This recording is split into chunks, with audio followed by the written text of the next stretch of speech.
Dr. Jekyll and Mr. Hyde by Robert Louis Stevenson is a classic Gothic tale that explores the duality of the human mind. The story of Dr. Jekyll and Mr. Hyde is so much in popular culture now that I feel like everybody knows the twist of this story. So when I was reading it, I was expecting not to be surprised by this novel, but I really was surprised. Dr. Jekyll and Mr. Hyde is mostly in third person, but there are two letters, and the last letter by Dr. Jekyll is the most revealing letter, and Stevenson's writing style is just really beautiful, and it just worked for me. I just loved reading it. The novel begins with the character of Mr. Utterson. Mr. Utterson is a lawyer who is in charge of a man called Dr. Jekyll's will. Through working on this will, Mr. Utterson becomes increasingly intrigued by the will's sole heir, a Mr. Hyde.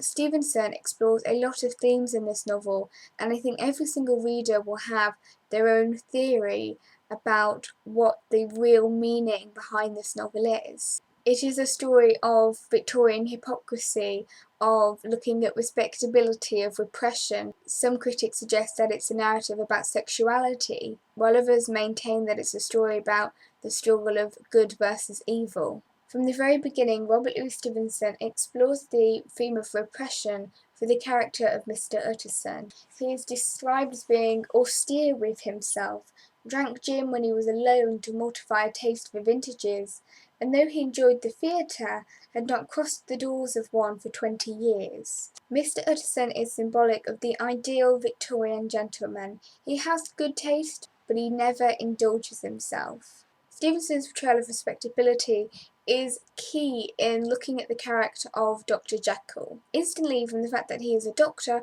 we know that he's respectable and therefore should be a decent man because he looks after people and is in a very trustworthy role in society. But Stevenson absolutely tears that apart. Ultimately, like Mr. Utterson, Dr. Jekyll is repressed. He has to transform into this murderous character of Mr. Hyde to act out his violent impulses. So in a way, Mr. Hyde could actually be read as a warning against this Victorian repression. The fact that Dr. Jekyll is a doctor also brings into question the 19th century fears towards science and whether science is becoming too powerful. Because in a way, Dr. Jekyll is becoming this god-like character. One thing that I find really interesting is that Dr. Jekyll transforms into a lower class character.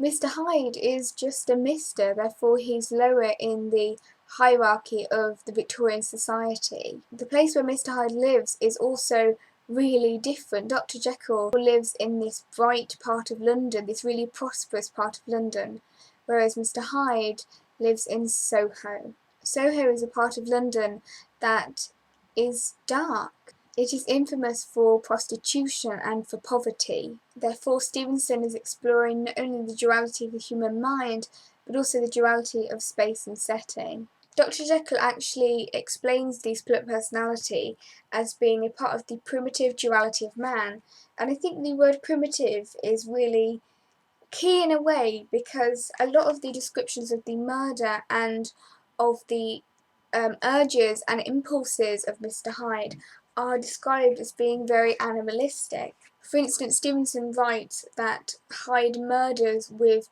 ape-like fury, portraying Hyde as a completely uncivilized creature.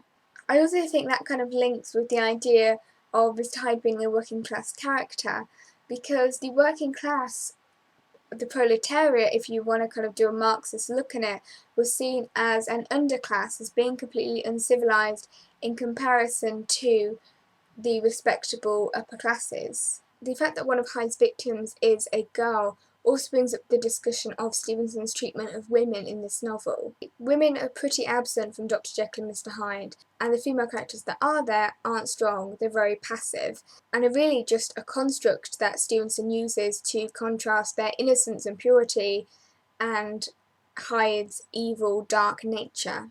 Therefore, Hyde's foot trampling the powerless female victim may be a symbol of patriarchal oppression.